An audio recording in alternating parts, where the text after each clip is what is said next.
welcome back to another video. Today I'll be going over reasons why you should be reading ancient thinkers and ancient authors as the primary source of your self-education.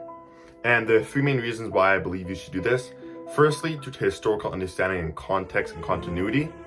Secondly, for survival of the fittest, the authors which survived are usually the strongest. And lastly, the surprising insights that they can have on the modern world. And then an additional point, due to nothing new has really been said since then. So why should you read someone like Plato or Augustine? Why should we read these authors? They lived over 2,000 years from us, and yet we still read them today.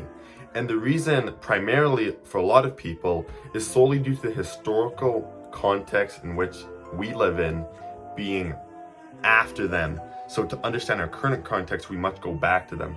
So someone like Plato is the father of modern philosophy. There's that one Alfred White Northhead quote, all of philosophy is just footnotes to Plato. And this is partially true.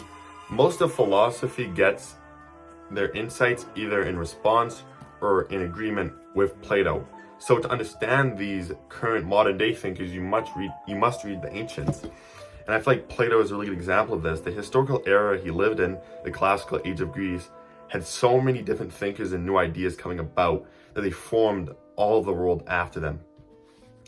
The second reason, survival of the fittest. The only authors that survive to the modern day are usually the ones that had the strongest and most important ideas.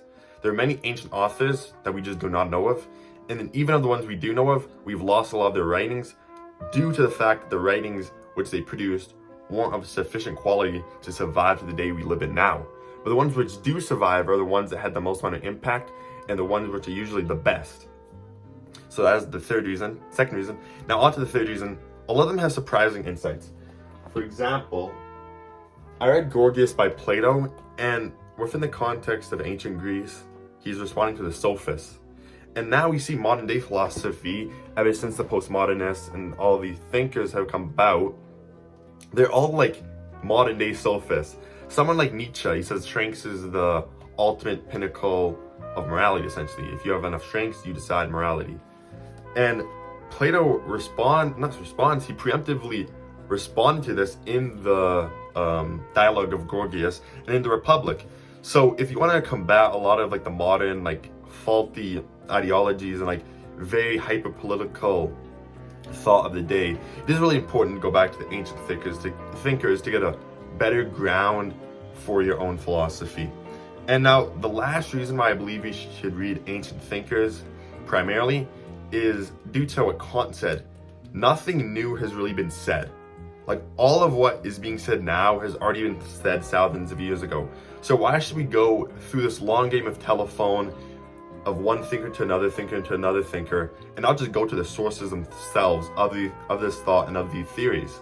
And that's why I think it's very important to go back to these ancient thinkers and why we should primarily read these ancient thinkers. So now let's go on to a quick book haul. So these are the books I've recently gotten. Firstly, bought myself a Bible with the Apocrypha, King James Version. I already have a lot of Bibles, but I wanted to get one with the Apocrypha in the King James Version.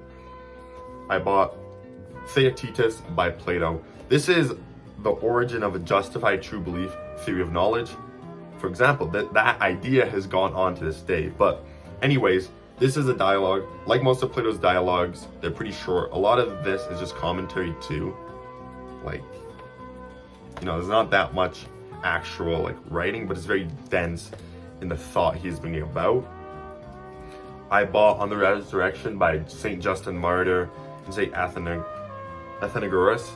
These are early Christian apologists that defended the faith from pagan and other attacks and defended essentially the core of what Christianity is, which is the resurrection of Christ. Now, these two books, they're kind of paired well together. We have On the Happy Life by St. Augustine and Jesus, the Great Philosopher. Now, these two books I think will go very well together because both of them have to do with how Christianity can operate obviously as a religion, and this religion has certain philosophical insights in how one should ethically live and morally live as a type of virtue ethic. So I feel like these two books like put Christianity in its context in which it should be viewed. I bought the major works of St. Anselm of Canterbury. He created the ontological argument. He has many other writings. He's the first scholastic. So it is very important to read him because a lot of Western philosophy and theology after him is somewhat, like, not orchestrated by him, but is not in response, but continues on the tradition he made. That's the best way to phrase it. I got a Book of Common Prayers. Nothing more needs to be said about that.